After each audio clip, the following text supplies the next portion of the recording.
Cuando escuché a mi nuera decir en cuanto despierte la vieja va directo a un asilo, sentí que el alma se me caía a los pies. Mi hijo estaba ahí callado, permitiendo que planearan vender mi casa, mientras yo luchaba por mi vida en esa cama. Sentí un dolor agudo en el pecho, como si me estuvieran clavando 1000 agujas, y las piernas me temblaron bajo las sábanas. Pensaron que ya me habían vencido, pero ese fue el momento exacto en que decidí que nadie más me robaría mi dignidad. Por favor, suscríbete y activa la campana porque esta historia podría salvar tu patrimonio. Es un caso real que debes escuchar hasta el final para entender que el respeto no se negocia. Soy doña Graciela, tengo 68 años y viví toda mi vida en Monterrey. Te voy a contar cómo tuve que hacerme la muerta para poder sobrevivir a la traición de mi propia sangre. Dicen que cuando uno está en coma no se siente nada, que es como dormir sin soñar, pero yo sentía todo. Sentía el peso de mi propio cuerpo como si fuera de plomo.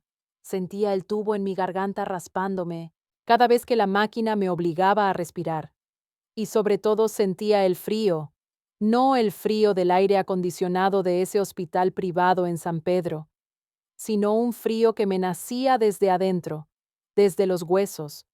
No sé cuánto tiempo llevaba así, flotando en esa oscuridad espesa, pero mi oído despertó antes que mis ojos.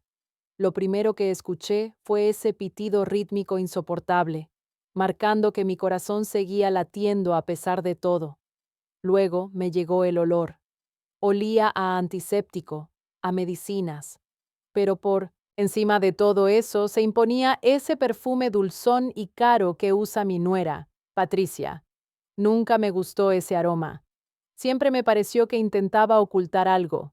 Y vaya que tenía razón. Estaba tratando de mover un dedo, de hacerle saber que ahí estaba, que Graciela ya estaba volviendo cuando su voz me detuvo en seco.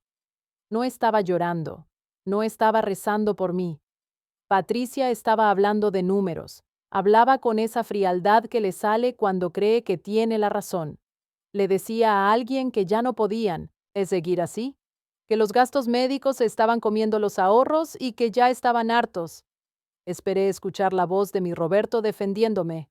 Mi hijo, ese huerco al que yo cargué cuando le daba fiebre, al que le pagué la carrera vendiendo hasta lo que no tenía, esperaba que le dijera, «Cállate, Patricia, es mi madre». Pero lo único que escuché fue su respiración pesada y un murmullo de aceptación. Eso me dolió más que el golpe que me mandó al hospital. El silencio de mi propio hijo fue la primera puñalada. Patricia siguió hablando y cada palabra era como veneno goteando en mi oído. Decía que la casa de la colonia Cumbres, mi casa, esa que construí con mi viejo Anselmo ladrillo a ladrillo durante 40 años, valía una buena lana. Decía que era el momento perfecto para venderla antes de que se devaluara más. Y luego soltó la frase que me heló la sangre, la que hizo que mi corazón se saltara un latido en ese monitor del demonio. Dijo que en cuanto la vieja despierte o se muera, daba igual, me mandarían directo a un asilo, pero no a uno de esos bonitos donde te cuidan bien. No, dijo claramente que buscarían uno del Estado, uno barato, lejos de Monterrey, para que no fuera una molestia visitarme. Sentí una rabia tan grande que pensé que la máquina iba a empezar a pitar como loca, pero me obligué a calmarme. Me tragué el grito que tenía atorado en el pecho. Una lágrima solitaria, caliente y traicionera se me escapó del ojo izquierdo y corrió hasta mi oreja mojando la almohada. Tuve pánico de que la vieran. Si Patricia se daba cuenta de que los estaba escuchando, de que estaba despierta. Mi plan de escape se acababa antes de empezar. Me quedé quieta, fingiendo ser un mueble más en esa habitación de lujo, mientras mi nuera seguía disponiendo de mi vida y de mis bienes como si yo ya fuera un cadáver. Pensaban que estaba indefensa, que la Graciela de antes, la que les firmaba los cheques y les cuidaba a los nietos, iba a seguir aguantando todo por amor, pero no sabían que en esa cama, entre tubos y cables, esa Graciela se estaba muriendo para dar paso a otra cosa. El dolor de la traición duele, sí, Duele como si te arrancaran la piel a tiras, pero también despierta. Y yo acababa de despertar de mucho más que un coma. La fiebre comenzó a subirme en la cama del hospital, y entre el calor y la oscuridad, mi mente buscó refugio en el único lugar donde todavía era feliz. El pasado, de repente, el pitido del monitor se desvaneció, y lo que escuché fue el rugido del motor de aquel primer camión de redilas que compramos Anselmo y yo hace 40 años. Nadie nos regaló nada en esta vida. Todo lo que tenemos, o lo que Patricia cree que ya es suyo, lo construimos a base de puro acero y disciplina, aguantando los calores de 40 grieres de Monterrey, sin aire acondicionado, comiendo lonches fríos en la carretera y guardando cada peso como si fuera el último. Recordé el olor a grasa y a diésel que Anselmo traía en la ropa cuando llegaba a casa. Un olor que para mí significaba seguridad y futuro. Yo llevaba las cuentas en una libreta en la cocina, peleándome con los proveedores y asegurándome de que a mis choeres no les faltara nada. Éramos un equipo imparable, mi viejo y yo, y todo ese sacrificio tenía un nombre y apellido: Roberto. La fiebre me llevó entonces a los domingos en el patio de la casa en Cumbres. Casi podía saborear el humo del carbón encendiendo el asador. Esa tradición sagrada de la carne asada que no perdonábamos ninguna semana. Veía a Roberto de niño, un huerco respetuoso y acomedido, corriendo para pasarle una cerveza fría a su papá o ayudándome a preparar la salsa molcajeteada. En esos tiempos, mi hijo me miraba con una adoración que yo creía eterna. Éramos una familia unida, de esas que se sientan a la mesa y se agradecen la comida y la compañía. Pero luego llegó ella. Mi memoria traicionera me arrastró al día en que Roberto nos dijo que se casaba con Patricia. Ella quería una boda de princesa en el club campestre, algo que se salía de nuestro presupuesto, porque todo lo reinvertíamos en el negocio. Pero yo, tonta y enamorada de la idea de ver feliz a mi único hijo, no, o lo dudé. Vendí el terrenoidal que habíamos guardado para la vejez, ese pedazo de tierra en Allende que Anselmo adoraba. Lo vendí sin chistar para pagar los caprichos de una fiesta de una noche, pensando que no estaba perdiendo un terreno, sino ganando una hija. Qué equivocada estaba. Ese recuerdo se mezcló dolorosamente con imágenes más recientes, esas que intentaba borrar, pero que ahora me quemaban. Recordé cómo las visitas de los domingos se fueron espaciando, como Patricia arrugaba la nariz cada vez que entraba a nuestra casa, como si oliera a podrido. La escuché claramente en mi cabeza, tal como la había escuchado en la realidad hacía unos meses, quejándose en voz baja de que Anselmo y yo olíamos a viejo, que nuestra ropa desentonaba con sus amistades de sociedad, que éramos una carga vergonzosa, y lo peor no fue su desprecio, sino el silencio de Roberto. En mi recuerdo vi a mi hijo bajar la cabeza, fingir que revisaba el celular, otorgando con su mudez, permitiendo que esa mujer nos faltara al respeto en nuestra propia mesa. La frase retumbó en mi mente, superando el ruido de mi propia respiración agitada. Fue en su graduación cuando Roberto me abrazó con los ojos llorosos y me dijo al oído que todo lo que era, todo lo que teníamos era gracias a nosotros, que nunca nos iba a faltar nada mientras él viviera. Esa promesa que en su momento fue mi mayor orgullo, ahora se sentía como un puñado de cenizas en la boca. Ahí estaba yo postrada, escuchando cómo el huerco que crié con tanto amor dejaba que su mujer planeara tirarme como un trasto viejo para quedarse con el fruto de 40 años de trabajo. La tristeza dio paso a algo más duro, algo frío y cortante. Si ellos habían olvidado de dónde venían, yo tendría que recordárselos, aunque fuera lo último que hiciera. Cuando el último eco de los tacones de Patricia se desvaneció por el pasillo, abrí los ojos de golpe. Ya no había lágrimas en mi rostro, solo una sequedad ardiente y una urgencia que me recorría el cuerpo entero. La habitación quedó en un silencio sepulcral, pero para mí era el sonido de la guerra. Me incorporé en la cama mareada, sintiendo cómo el mundo daba vueltas, pero no me permití caer. Mi mirada se clavó en el sillón de piel junto a la ventana. Ahí estaba, brillando como una señal divina, el celular que mi nuera había olvidado en su prisa por ir a gastarse una herencia que todavía no era suya. Con una fuerza que no sabía que tenía, me arranqué la vía del suero del brazo. Sentí el piquetazo agudo y vi brotar un hilo de sangre oscura que manchó la sábana blanca. Pero no me importó. El dolor físico era ridículo comparado con el hueco que sentía en el pecho. Me arrastré hasta el sillón y tomé el teléfono. Mis dedos, torpes por los días de inmovilidad, marcaron de memoria el número de mi compadre, el notario Treviño. Necesitaba saber qué tan profundo era el pozo en el que me querían tirar. Cuando mi compadre contestó, casi se le cae el teléfono de la impresión. No podía creer que la mujer que supuestamente estaba en coma le estuviera hablando. Pero lo que él me contó me heló la sangre más que el aire acondicionado del hospital. No era solo el asilo, no era solo vender la casa, el plan era mucho más perverso. Me confesó con la voz quebrada de la vergüenza ajena que Roberto lo había buscado esa misma mañana para iniciar un juicio de interdicción. Querían declararme mentalmente incompetente. Querían decirle a un juez que yo ya no razonaba, que estaba loca, para que mi firma no valiera nada y ellos pudieran tomar el control total de las cuentas bancarias y las propiedades antes de que yo pudiera decir una palabra. Ahí fue cuando el último pedazo de madre abnegada que quedaba en mí se rompió para siempre. Sentí que me faltaba el aire, no por los pulmones, sino por el peso de la traición. Mi propio hijo al que le enseñé a caminar ahora quería cortarme las piernas legalmente. Colgué el teléfono temblando, pero ya no era miedo, era una furia regia de esas que levantan imperios o los queman. Me fui directo al closet de la habitación. Ahí estaba mi ropa doblada con desdén en una bolsa de plástico. Me quité la bata de hospital que me hacía sentir como una prisionera y me vestí con mi falda y mi blusa de domingo.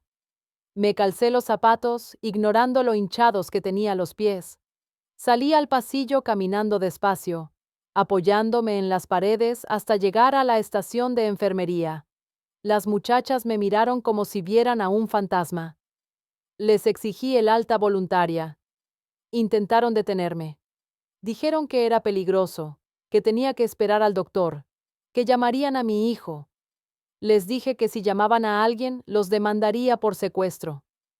Mi voz sonó tan firme, tan llena de autoridad, que la jefa de 900 enfermeras solo me pasó el formulario. Firmé con mi nombre completo, Graciela Garza de Montemayor, y mi letra no tembló ni un milímetro. Esa firma valía y valía mucho. Salí por la puerta de servicio y tomé el primer taxi que vi. Le pedí que me llevara a la colonia Cumbres, a mi casa. Al llegar, el silencio del hogar que tanto amaba me recibió con una frialdad distinta. Ya no se sentía como mi refugio, sino como la escena de un crimen a punto de cometerse.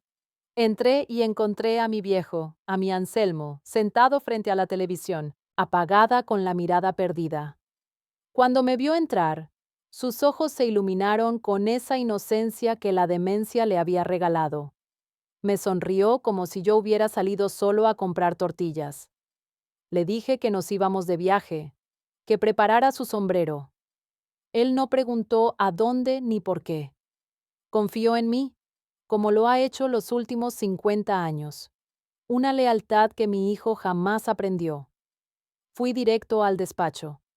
Moví el cuadro de la Virgen que ocultaba la caja fuerte y recé para que no hubieran cambiado la combinación.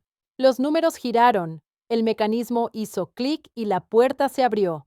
Ahí estaba mi vida entera en papeles. Saqué las escrituras de la casa, los títulos de propiedad del negocio, los pasaportes vigentes y los dólares que siempre guardábamos para emergencias. Metí también las joyas de mi abuela, esas que Patricia siempre miraba con codicia. Lo eché todo en el bolso de mano, junto con los medicamentos de Anselmo. Salimos de la casa sin mirar atrás. Cerré la puerta principal con doble llave, sabiendo que probablemente nunca volvería a entrar ahí como dueña, pero prefiriendo eso a que me sacaran en una caja de pino mientras el taxi nos alejaba de la vida que construimos. Imaginé el rostro de Patricia al día siguiente. La imaginé entrando a la habitación del hospital, con sus papeles del asilo bajo el brazo y su sonrisa triunfante, solo para encontrar la cama vacía, las sábanas frías y el silencio burlón de quien se sabe más lista que sus verdugos. Se les escapó la presa, y ahora la presa tenía colmillos. No estuve ahí para verles las caras cuando entraron, pero conozco a mi hijo y conozco a mi nuera también, que puedo recrear la escena en mi cabeza con la claridad de una película. Seguramente Patricia entró primero taconeando fuerte sobre el piso de mármol de Cumbres, sintiéndose ya la dueña absoluta, calculando mentalmente en cuánto venderían los muebles viejos de mis suegros para modernizar el espacio o simplemente para hacer efectivo rápido.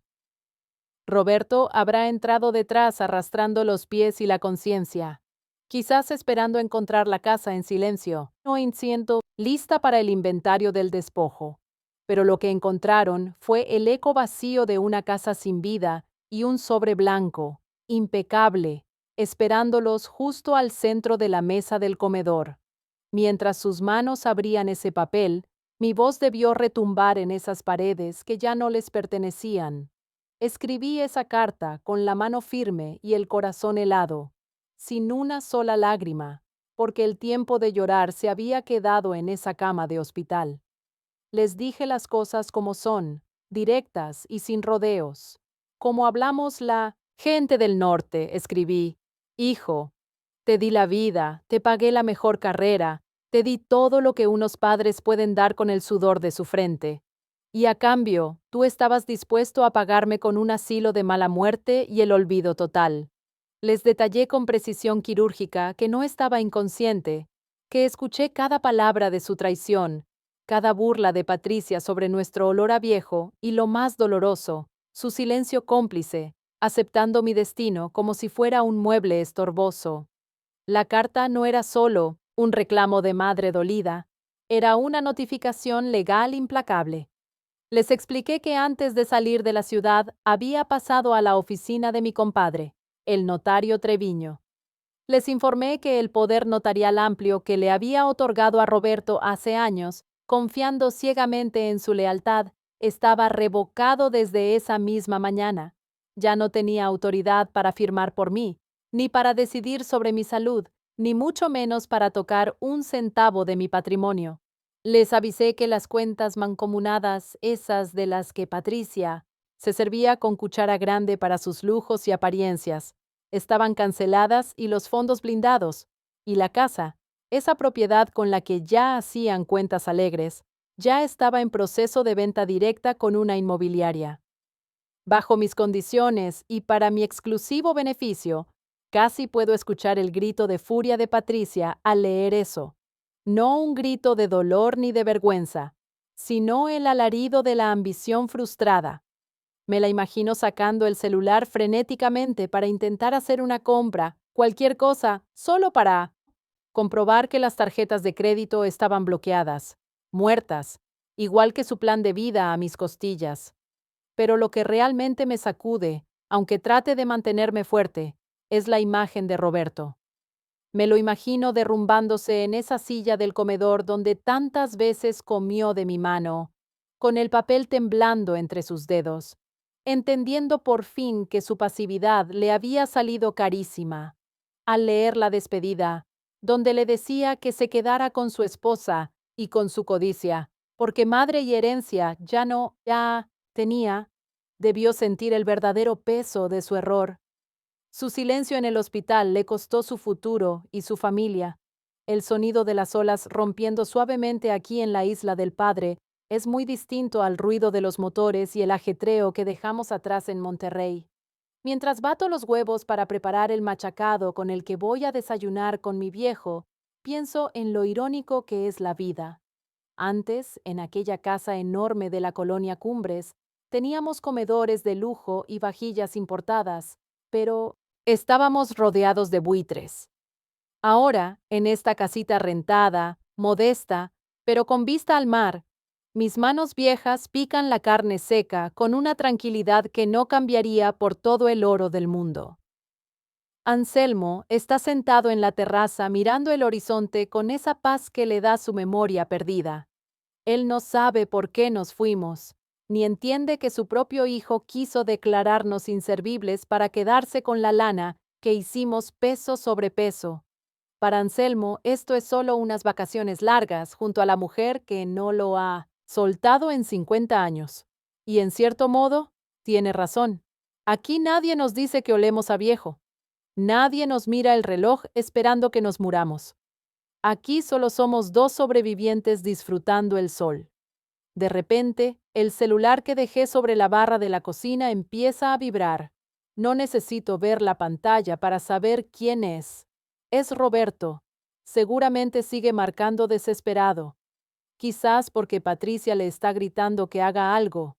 O quizás, y eso es lo que más me duele, porque se dio cuenta de que madre solo hay una y él la vendió por unos pesos. Miro el teléfono zumbando y siento la tentación. Ese instinto maternal maldito que siempre quiere perdonar al huerco que una parió. Pero entonces me acuerdo de sus palabras en el hospital, de su silencio cómplice, y me obligo a no contestar. Me doy la vuelta y sigo cocinando. El aroma del machacado inunda la cocina y me trae recuerdos de aquellos domingos de carne asada que ya no volverán. Esas reuniones familiares se acabaron. Se las llevó el viento junto con mi inocencia. Me acerco a la pequeña imagen de la Virgen de San Juan de los Lagos que puse en la repisa y me persignó. Pero no le pido que cuide a mi hijo, porque él ya es un hombre y eligió su camino. Le pido fuerza para mí, para no flaquear, para entender que el amor no significa dejarse pisotear. Sirvo el desayuno y me siento junto a mi esposo. Él me sonríe y me toma la mano, esa mano arrugada y trabajadora que construyó un patrimonio que nadie nos va a robar. Gané. Sí, tengo mi dignidad intacta, tengo mis ahorros seguros y tengo mi paz. Pero el precio fue alto. Perdí a mi hijo para siempre, porque aunque su sangre corra por mis venas, el respeto no se lleva en el ADN, se demuestra en vida. Miro el mar inmenso y respiro hondo, sabiendo que la vida sigue y que el dinero, como siempre le dije a Roberto, se hace trabajando, no esperando a que se mueran tus padres. Han pasado meses desde que rompí ese chip, y con él el lazo con la avaricia de mi hijo, Roberto y Brenda. Aquí en Coahuila, Rogelio y yo vivimos tranquilos con lo que es nuestro. No, tenemos los lujos de San Pedro, pero nos sobra paz. Roberto se quedó con sus deudas y sin la herencia que ya se había gastado en su mente. Ahora le toca aprender a la mala lo que cuesta ganarse el pan. Yo recuperé mi control y protegí a mi viejo. Recuerden esto, el dinero se recupera trabajando, pero la dignidad de una madre no se negocia ni se vende. Mi consejo es que no esperen a una crisis para protegerse. Tengan sus cuentas y propiedades blindadas legalmente. El amor de madre es infinito, pero nunca debe ser ciego ante la traición. Y tú tendrías el valor de empezar de cero para salvarte de tu propia familia. Doña Graciela, 68 años.